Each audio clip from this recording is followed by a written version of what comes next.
Gary Kelly in the back. Hi, Greg. Can you take us through the race from what you saw and what you liked about what Ryan did and what he needs to work on? It's kind of the race we talked about swimming. It was pretty well swum. He's not especially good setting up the last turn. He was conscious of he was real conscious of wanting a good turn. And he lost his tempo a little bit into the third turn, and we missed the finish a little bit. So those are all the basic stuff. I think we can go out a little bit faster. But it was pretty well controlled, pretty well split. So, you know, it's I always like to win, but by the same token, there's certainly we're where we need to be for when it really counts. Okay, next question. Hello, Karen. There was a close call tonight in the 100 backstroke, but still no world records after the world record flurry 4 years ago. Is it due to all the suit situation, or is there something else going on? Yeah, the suit has a little dynamic. The flurry was fake. It wasn't real. This is real. And there's people close. I kind of think we let the meet get a little out of hand and a little too long the first couple of days. I think it's affecting performance a little bit at the top. It won't be that way in London. And you know, the guy's backstroke is a close race. We're close to the record. I personally like the situation that everyone doesn't break records all the time, because it makes the ones you do break special, and they're supposed to be special. That's why they're world records. Okay, we'll go with Amy. Given that getting first here really doesn't matter in the big scheme of things, is there a part of you that likes to see Ryan tested and even come in second to Michael?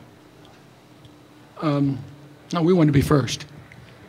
There's nothing wrong with being first. It's also a dynamic. You watch two of the best ever go head to head. And those guys get up and go head to head, and they're both in their prime. One guy's going to win and one guy's going to lose. I think that it's good from an aspect, though. It makes you realize where you're at. You can't get comfortable and overconfident at this level. So there's an aspect to it from coach. It gives you a little bit of a tool to work with the next 3-4 weeks.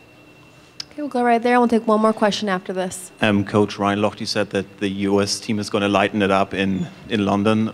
As a coach, what kind of message do you have for the swim world? What kind of US team is going to come over to London? We're going to have a really good team. We're going to have a lot of experience. You can see on the women's side, we're going to have some youth too. We still have some young guys who are going to make an impact here the next few days. We're going to have a real good team, and while I might be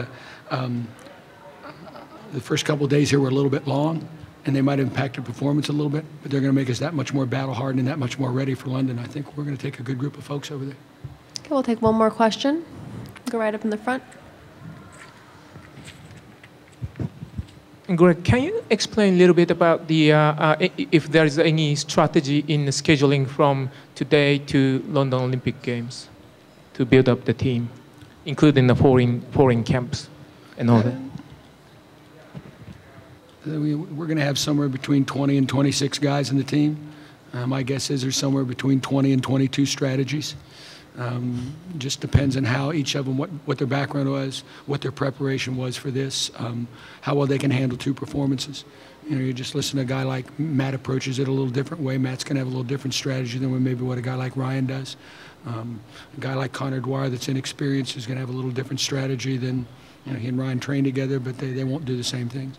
So I think that's a real individual thing. I can't answer better than that right now. Okay, thank you for joining us, Greg.